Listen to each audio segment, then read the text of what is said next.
The title here pretty much says it all. This is 2019 Sleeping with My Student. But there turns out to be so much more than just that. Watch until the end to find out. Spoiler alert, links to the film are in the description for those that want to watch it on your own. We open up in 2002, as a dysfunctional family is driving at night with a screaming baby in the back. It becomes clear that the mother has just caused a scene at the father's lover's house, and she makes it clear that she's over the drama. She grabs the wheel and tries to kill the entire family, but when they crash into a parked car, only the father dies. Flash ahead 17 years, we come to Megan, Kathy and Stacy, who are celebrating Kathy's promotion to principal of her esteemed school. Downstairs we meet Ian, who is the new handyman for the hotel, and he responds to the act problem that Kathy and her friends are experiencing in their room.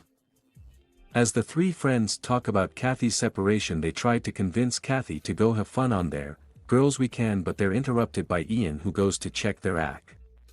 Megan tries to hint that she should talk to Ian, but Kathy sends him on his way before anything can start. Later that night, Kathy decides that the night is over for them and she goes to the pool for a little while. While she's there, Ian shows up and they have a nice little conversation. After introductions, Ian strips down to his bathing suit and tries to get Kathy to go all the way in with him. After he goes down to the bottom of the pool, Kathy gets worried and gets in to save him, but he reassures her that everything was fine. Kathy decides that she's done with the night, but when Ian tries to convince her to have a good night with him, the two of them share a drink in her room. Ian comes on to Kathy and kisses her, but Kathy is uncomfortable about the situation. That isn't enough to stop Ian from trying, and the two of them end up having a romantic night in her room. Little does Kathy note that Ian set his phone up on the nightstand to record their steamy night.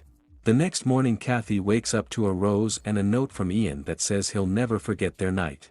When the ladies come down to thank management for Ian helping them, he seems to not know the name they mention, but they go ahead and check out anyway. Meanwhile, in his back, in the alley behind the hotel where he meets the guy that he swapped places, went from the hotel, and we find out that he is really after Kathy's daughter. When Kathy gets home, we meet Bree, who notices there is something different about Kathy, but Kathy plays it up to having some fun time with the girls. On the other side of town we see Ian, who gets home to his trailer with his dad. His father is on the couch counting pills, and his dad blames him for being short on productivity, blows him off, and goes to check on his mom in the bedroom back at Kathy's house. We find out that Bree has a speech impediment and she's worried about how the first day of school is gonna go. When they arrive, Kathy's spotty in walking up the steps to the school. Kathy heads inside and deals with first day principal duties, but Bree heads to her first class where the girls are already showing they're gonna be a problem for her. The girls decide that they're gonna play up to Bree since she's the principal's daughter. Then Ian walks into her class and winds up sitting next to Bree. Later on, Bree goes to check out the art exhibit that is being shown in the school, and she runs into Leslie, Gina and Steve. Leslie tries to act like her new best friend, but Steve questions the way Bree speaks. Suddenly Ian appears out of nowhere to defend Bree's honor, but as Kathy shows up to talk to Bree, Ian disappears behind the art. Leslie and Gina asks Kathy if they can show Bree around, and she happily agrees out by the locker Z and makes sure that Steve knows where things stand with Bree over the local pizza joint. Gina and Leslie talk about how they enacted in school and they don't seem to like how much attention he was giving Bree. Gina comes out and tells Leslie that she lost her virginity to Ian, but as she tells her that, Ian shows up the Bree's table. Bree explains a bit of her background to Ian, and he tells her that the two of them should definitely hang out alone sometime. As Gina and Leslie come out with pizza, they invite Bree to a party at their house. Ian tells her that he'll see her there back at her home. Bree says hello to Kathy and tells her that she thinks Leslie and Gina are only using her to get something. But Kathy tries to convince her that maybe this is just the fresh start they needed. In the process, Bree tells Kathy that she met a hot guy, and Kathy says she'll keep an eye out for him. As Bree leaves to wash up, Kathy gets a text from Ian with a risque picture, and she has flashbacks to the night with Ian.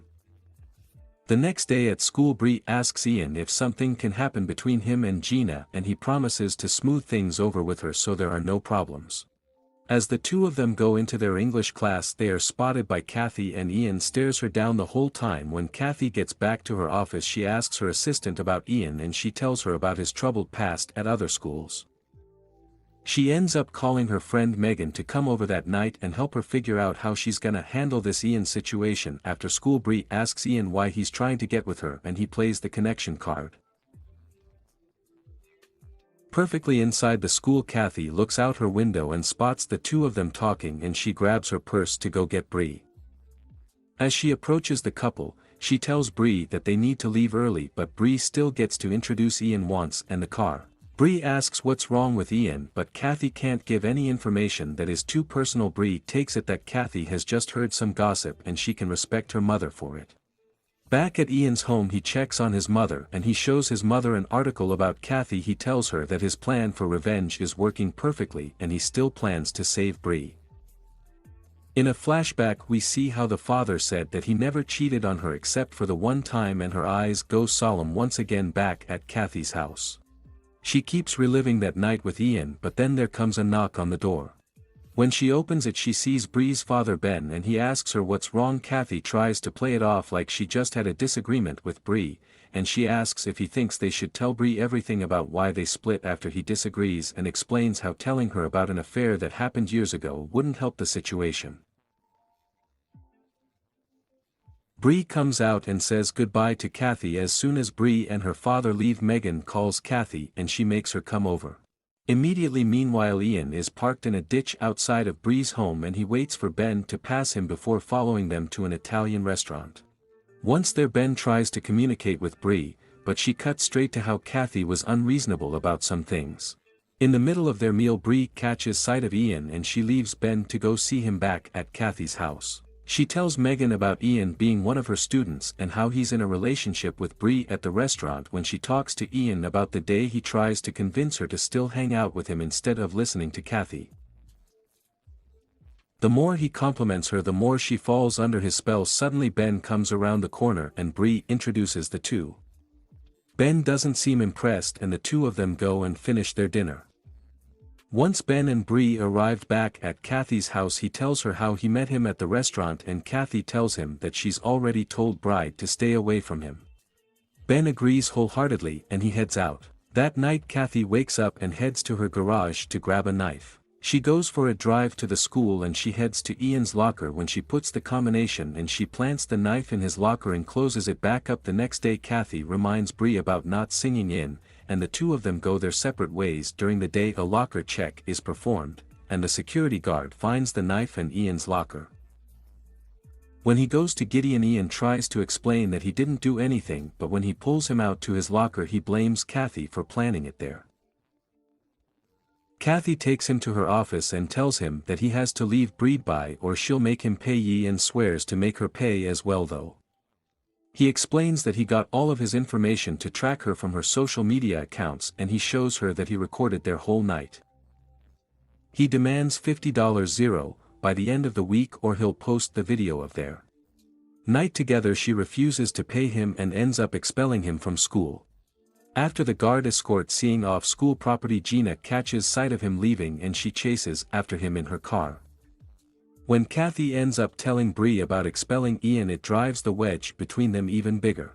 Once Ian gets back to his trailer, he's had enough of his stepfather and he ends up stabbing him in the kitchen before going to check on his mother. When he sees her, he promises to protect her and his little sister Bryce. Suddenly he hears Gina coming in the house to tell him how she feels. She explains that she loves him so much, but she hears the stepfather on the floor and runs out. He makes her swear to keep her mouth shut and he goes back and to deal with his stepfather by bashing his head in with a baseball bat.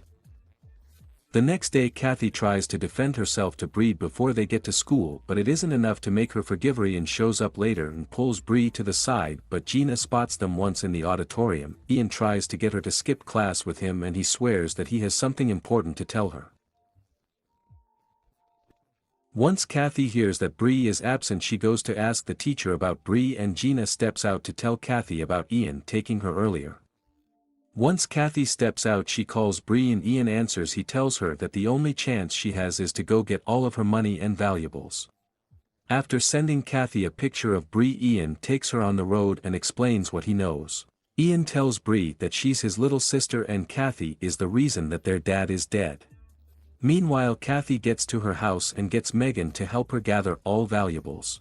Megan thinks they should call the police, but Kathy doesn't want to risk anything back on the other side of town and takes Bree to an abandoned building, and he explains how he spent his whole life figuring out how he was going to make Kathy pay. When he mentions that he slept with Kathy, Bree doesn't believe him and she makes a break for it. Ian swears that he just wants to make Kathy pay, and he continues to search for her and ends up cornering Bree. And he calls Kathy to give her the drop-off address.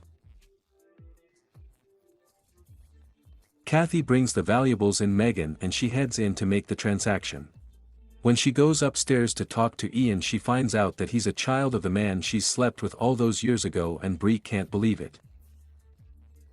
After Kathy comes clean, she apologizes for all the pain of the past, and as he pulls a gun, she pushes Ian out of the barn window. Once ambulances arrive, Bree apologizes to Kathy forever causing any problems, and Ian's body is seen being hauled off in a body bag. Ian's mother sits in her trailer waiting for the sun that will never come in. The world continues spinning. Later on at Bree's birthday, everything is back to normal. Kathy and Ben are fixing their marriage. Kathy and Bree have fixed their relationship and Bree has a healthy high school life. Then the credits roll. This was a nice little hideaway film that could have gotten more attention if the right people knew about it. Hopefully more people out there get to see it. Thank you for watching and I hope you enjoyed the video. Don't forget to like and subscribe for more like this one. Comment what you think I should watch next and I'll see you in the next video.